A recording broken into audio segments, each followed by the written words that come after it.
Well, it was very fun putting Ken's nomination package together, because those of you who know Ken know that he's a very humble man, and so we decided to put his nomination together without his knowledge. And so it was a joint effort from Carol Gibson, his wife, Dale Bennett, Steve Munson, and Greg DeNitto, and I.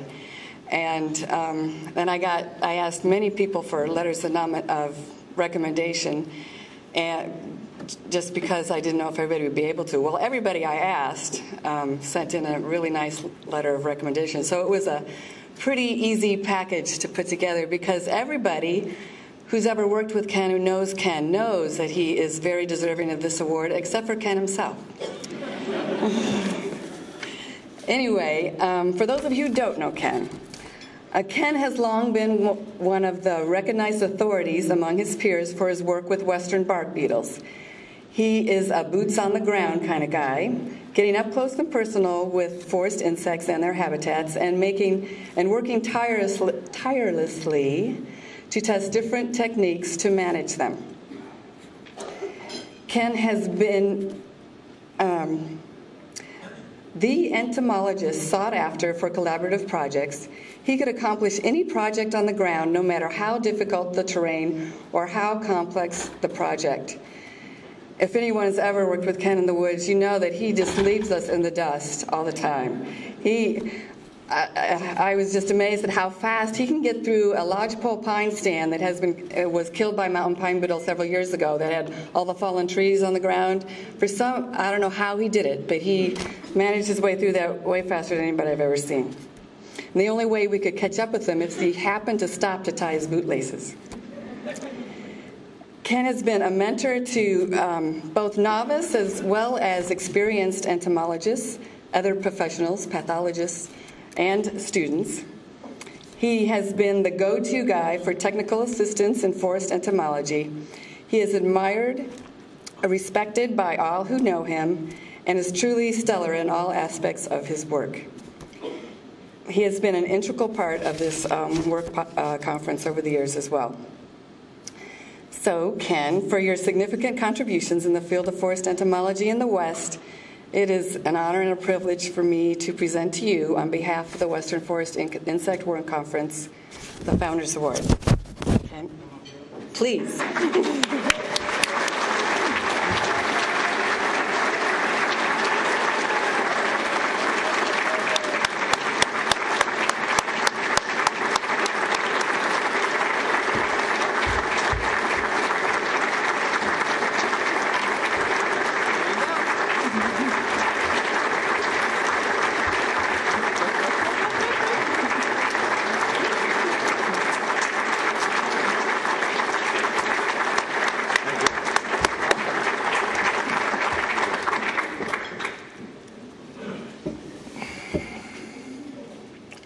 I speak in public from time to time, but it's almost always preceded by a prayer. I need one now.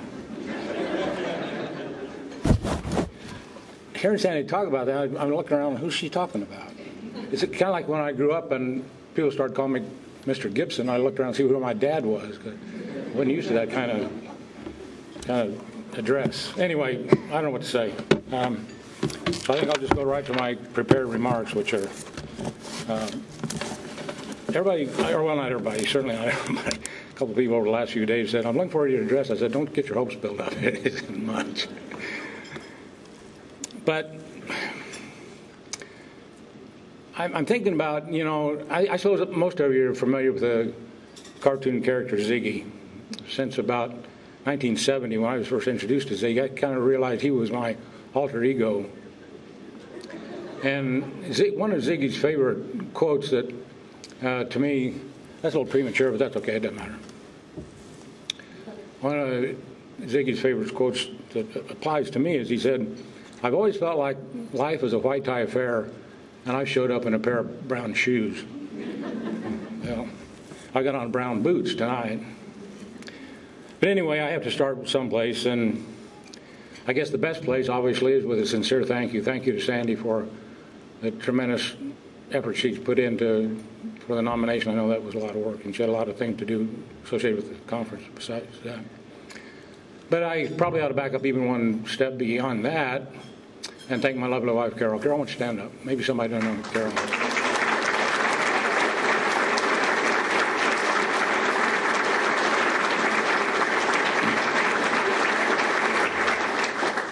She's been pretty much my constant companion for, believe it or not, 53 years now. We started dating 53 years ago next month, and we'll have been married 50 years this September.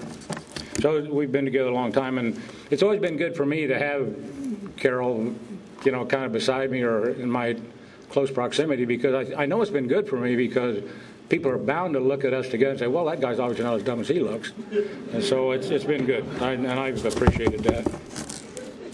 But again, thanks to Sandy for the hard work. Thanks to the founders of the award committee and Barb for overlooking the fact that I obviously don't belong here, despite what Sandy said. Thanks to the members of the award conference and those of you here tonight who stayed around when you found out who the speaker was going to be anyway.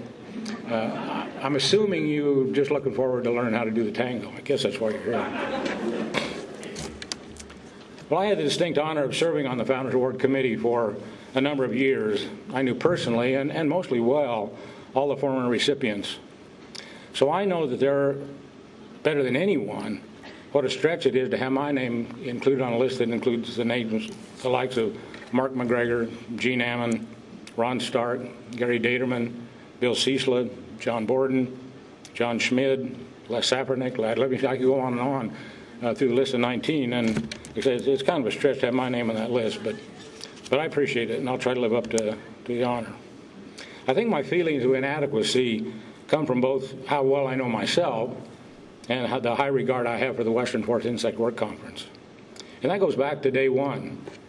As coincidence would have it, it was 37 years ago this very week that I started my job in my Forest Service career in Ogden, Utah. I walked into the office that first morning, it was actually March 1st, to learn that my new supervisor, who was Bill Klein, and my new fellow entomologist, who was Larry Stipe, were both gone to something called the Western Forest Insect Work Conference. And of course, I didn't know what that was at that time, but right away I go, well, that must be a big deal. And I found out soon that that was a big deal. They were all doing something I've come to learn was pretty important. And I've had a high regard for the conference ever since then. And I've had the good fortune in the subsequent years of attending most of the conferences that have been held since that year in 1976. Actually, my first one wasn't until 1978. But since then, I think I've only missed 4 or 5, maybe half a dozen since that time. And my first one was in 1978 in Durango. And I developed a true respect for the conference and its leadership. I had the good fortune of attending most of those, and like I said, and it's fun to think back on the conferences and some of the goings-on with the conferences, and again, some of the leadership. People such as Rick Johnsey, who was the conference chair. I expect most of you don't know Rick Johnsey. Some of you do, I know. But people like Rick and Paul Buffum and Bill Ives, Dick Schmitz, Ira, Beth, Lorraine, Kathy, Darrell, all the conference chairpersons that we've had since then, many others. And it's interesting to look back and see how the conference has changed, and I think for the better since 1978, the first one I attended. I was told that the conference in 1960, for example, I don't know, was anybody here, Bill, were you perhaps in the conference in 1960, or Jed? I don't suppose. Anyway, the conference in 1960 was held in Ogden, Utah, and I was told by someone who was there, in fact several people who were there, that it was such a rowdy affair that they were asked never to come back. And to this day, there's never been a Western Forest Insect Work Conference held in Ogden, Utah. We used to have something called the Ethical Practices Award, captured in the early 1980s by Dave Holland in such an outstanding fashion that the conference concluded that no one else could ever compete with that accomplishment, and so they just abandoned the award. And now we do things that I think are a little bit more worthwhile, things like the Memorial Scholarship, the Silent Auction, and the Founders Award, which admittedly took a little bit of a hit in 2012, but fortunately that luster's been restored with Mike Wagner's election this year, or selection this year. But again, I've always had the highest regard for the Founders Award, established, as Sandy mentioned, or maybe Barb did, in 1991, after the passing of Mark McGregor, who was, in fact, the first recipient. And for those who get into things historical, here's a little bit of trivia relating to the creation of the Founders Award and the and the work conference being held here in Coeur d'Alene. The last time it was held here was in 1990. Sandy talked about that yesterday. But that just happened to be Mark's last work conference. He died the following month in April, just north of here, working with Jed, with Dave Beckman, and with Sandy. And so, again, and Barb alluded to that too, the very next year, Mark was elected the very first Founders Award recipient. For those who don't know Mark, and I recognize that with the passage of time, that is a rapidly increasing number, he was definitely one of a kind.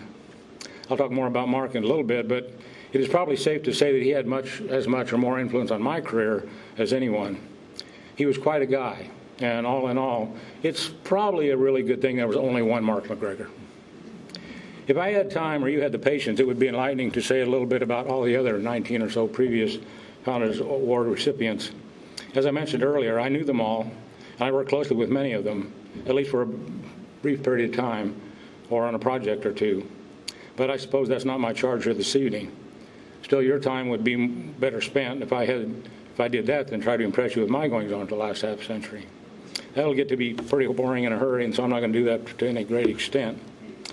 At any rate, let me back up one more time and thank Sandy for her efforts, not only for the Founders Award nomination, but for the conference. And while I'm doing that, let me just thank everybody that involved with the conference, putting on this conference. It's been a great conference. I know the Missoula Field Office, the Coeur d'Alene Field Office, IDL in the state of Idaho, Montana DNRC have had great roles in that, and I really appreciate it. And I think all of us surely do appreciate what's all gone on for the last couple of days. And if you never hosted a conference, I'm sure you don't realize, although many of you probably have, but some of you younger folks may not have had that opportunity yet. A lot of work goes into hosting a conference, and so these folks in Idaho, particularly Coeur d'Alene, Sandy and her group, deserve a great round of, in fact, maybe we ought to just do that now. Thank them for their effort.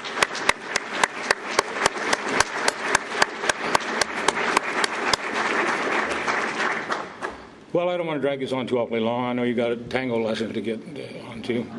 And besides, that'd be pretty painful for everybody, including me, if I tried to do that. I put together a little kind of a thing about my past 40 or so years. But I know that's kind of a dangerous thing to do because almost no one's past is as interesting to the person listening to it as the person telling the story thinks it is. So I'm not going to do that too long. And without taking more time than is necessary, I put together a little thing which I see has just disappeared, and I don't know how to bring it up. Somebody's going to have to come and put in a password so we can get on with the program.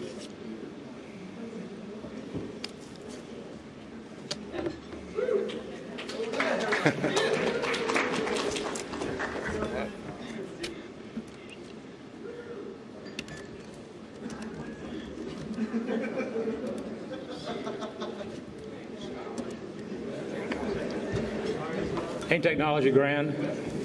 That is one of the things we didn't have to deal with at the first work conference I attended. In fact, my very first work conference, where you put on handwritten overhead slides, that was the technology of the day.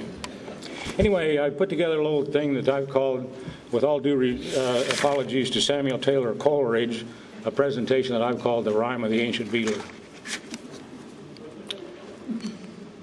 I don't know if you want to reduce the lights a little bit so the slides are a little bit more viewable or whatever.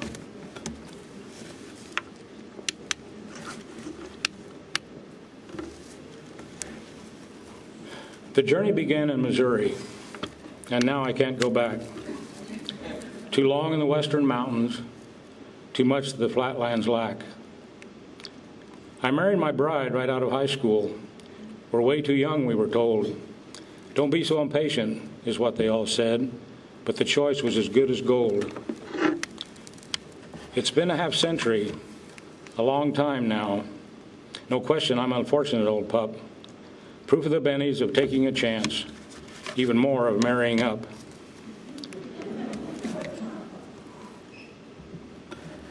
Became a draftsman, lines upon lines. I thought my life was a breeze, but that was a world and a lifetime away from sampling beetle-killed trees. Greetings came from Uncle Sam. Sent me off on a ship with a gun. Became a Psy warrior. What the heck is that? No matter. We were having lots of fun. Next came a zoo, a tiger tree jock. But at some point, trees took a back seat. Finally left there a few years down the road, and was bugs that made life complete. Suddenly was in the right place and right time. My uncle came through once again. An end job was open in Ogden, Utah. To the chagrin of some, I slipped in. INDC, they called themselves. LJ and his crew, none the least. El Cheapo and Max and Harpo were there, and now a green dude from the east. I learned about beetles, saving trees, and more. Several things on my to-do list. Busy settling in, and each day ask anew, do we really get paid for this? But everything changes. Harpo went north, and with that a brand new ball game. But Blackie encouraged, I shortly caved. We packed up and soon did the same. Found way more beetles than anyone knew. Found a home of that I was sure. Learned that Montana is God's country too, and for that there ain't no cure. Statewide surveys, dead trees hard to count, and our one had a new beetle crew. Didn't plan it that way, but soon there we were, Mr. Majestic, A1 and A2. Then A2 went off to the desert, some said to make his own tracks. Couldn't follow him there, it was too dang hot. And oh crap, he never came back. Still had a good group, Jed and his bunch. Most had been there forever, all right. Changes were coming, you just knew they were. But the bark was worse than the bite. Had budworm to kill, we did that and more. Forest plans were then all the rage. Within a year, the nozzles dried up, and a bunch of new acts took the stage. Pheromones were new a few decades ago, and some of them worked pretty well. Will they ever be proven and work all the time? Likely not, but sometimes they're swell. But we kept on testing. What else could we learn? Seeing the results were different each time. Just when we thought the silver bullet was ours, we'd find some weren't worth a dime. While we were all changing, the agency did too, but it's still one in which we take pride. Used to pay our own way, not so much anymore, but I'd still recommend the ride. The years rolled on, we got lots of work done, but even now that's starting to fade. The thing that made all that work so much fun were the people and the friendships we made. Can't list them all, don't have that much time, but some must be named to be true. Their lives, part of mine, all neatly entwined. Without them, I'd have never pulled through. Bosses were cool, really only had two, Jed and Greg, for 30-plus years. They made the job the reward that it was, pretty much like some of our peers. Co-workers were something most sorely missed, and in that I made out, no doubt. With friends over time, I have truly been blessed. What made memories I can't live without. What can one say about McGregor? Talk about breaking the mold. In affecting us all, he wore out his life and moved on long before he got old. El Cheapo was there for most of the time, and for me, a miracle God sent. He, more than any, kept my computer online, and he was still an incredible ant. Dale and I did the best that we could to keep up with Mark and his stats. Damn the torpedoes, full speed ahead. Oh yeah, and don't forget your hard hats. Dale and Lane and kids by then didn't stay nearly long enough. They pulled up stakes and left way too soon. Their departure was pretty dang tough. We've kept in touch over the years and the miles and become closer despite that deep cleft. Dale's more like a brother, has always brought smiles, but I'm still pissed off that he left. Sandy came along to help us kill Moz, and thank heaven decided to stay. She's become a good friend, I think just because. A fellow Missourian, I'm proud to say. She's really been a friend's kind of friend. More than once kept me out of hot water. Been here so long and accomplished so much, and she's still young enough to be my daughter. Munz has been out in the mountains a while. I guess it's been decades at least. Had I not come north all those long years ago, why, Steve might still pee in the east.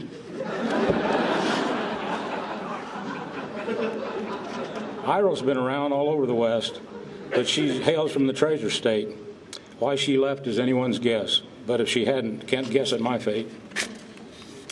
Brighton is one of the new kids in town, been around a decade or so. I could see keeping up was going to be tough. By then, I was so dang slow. We worked with the States and all of those folks, all dedicated servants for sure. Lad, Steve, and Amy were closer than most, so I forgot who the other ones were. Hundreds of seasonals, some great, some not, but they tallied a bunch of dead trees. They seemed to get younger with each passing year, but none were cuter than these. Jeff kept coming back year after year. He did a lot to keep me on track. Eventually became just one of the group. It was tough when he didn't come back. Lots of great researchers, some are now gone. Gene and Dick and Gary and Ron. Others still carry on the good fight. Chris and Daryl, Rob and John. Even some of the pathos made work lots more fun, armed with the Pulaski's and digging up roots.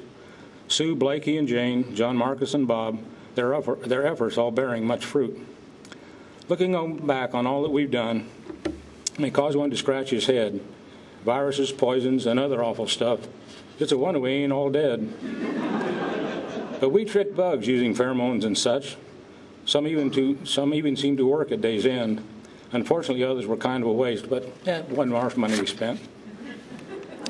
Verbanone works. Oh, no, it don't. Will we ever settle this thing? Some will use it. Some still don't.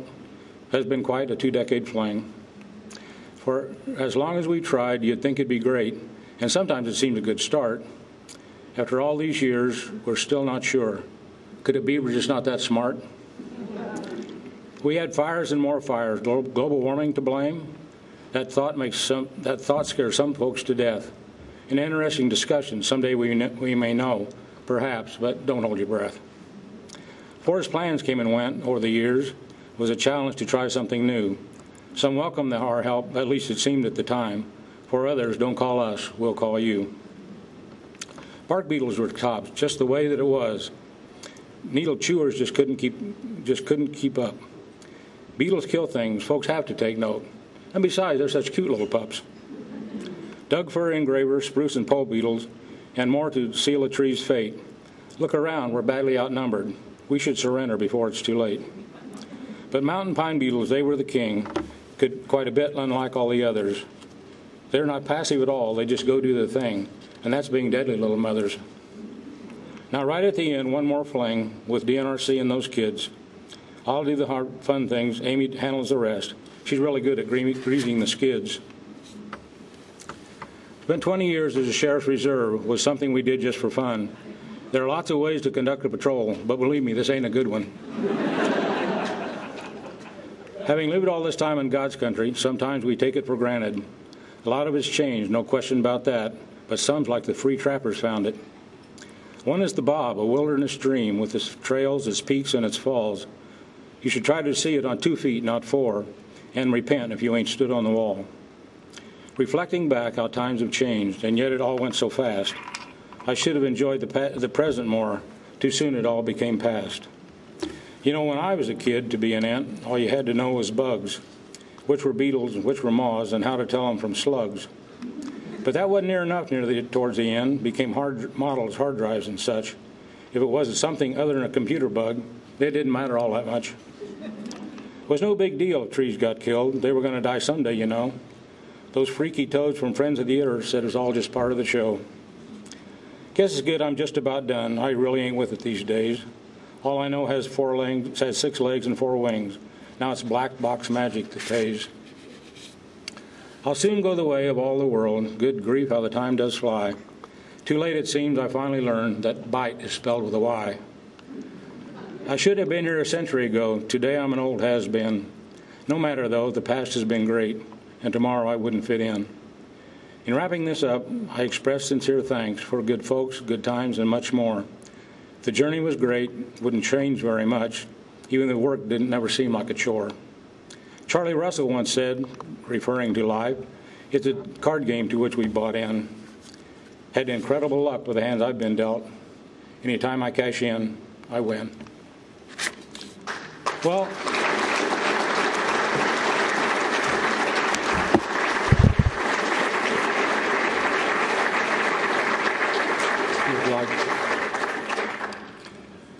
I hope this simple little poetic tribute to my career conveys the message that I measure success not from professional accomplishments, but from personal associations.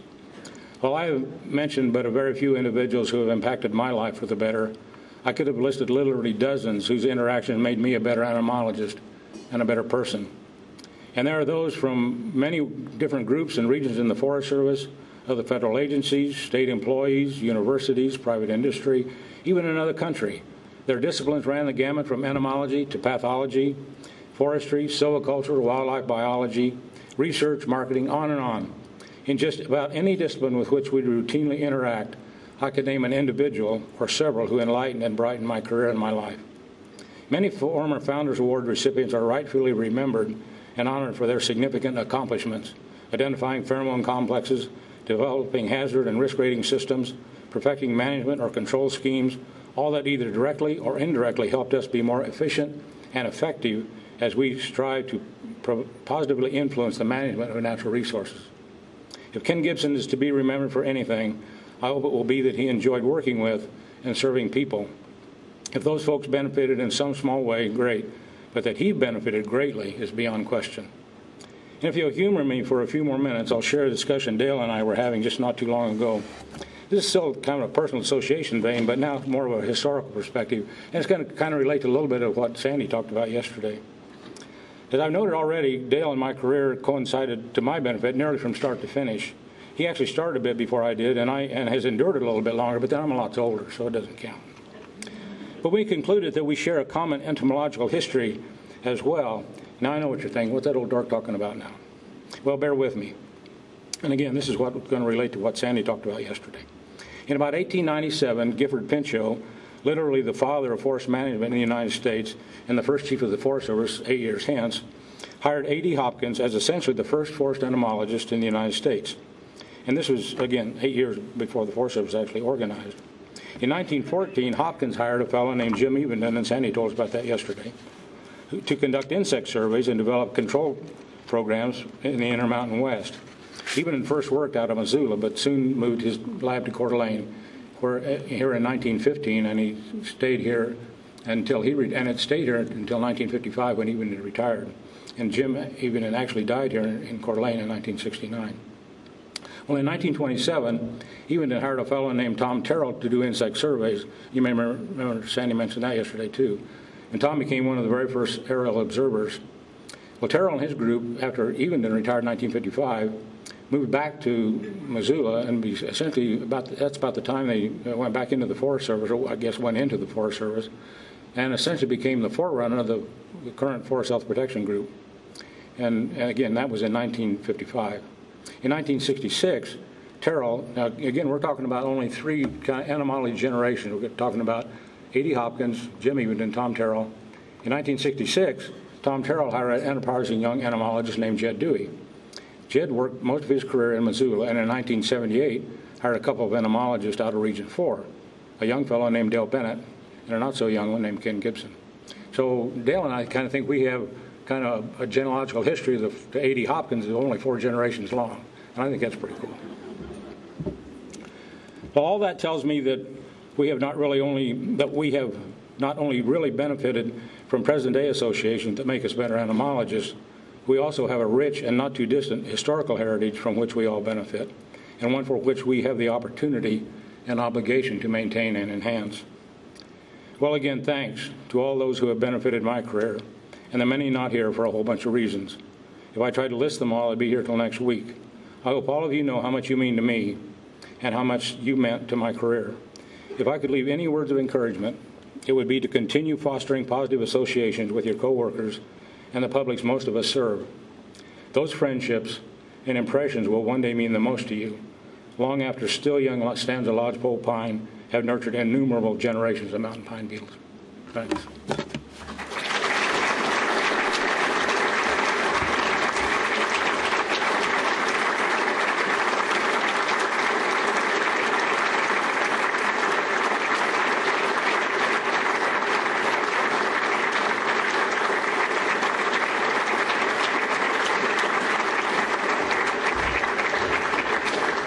I'm not doing an encore. I forgot my plaque.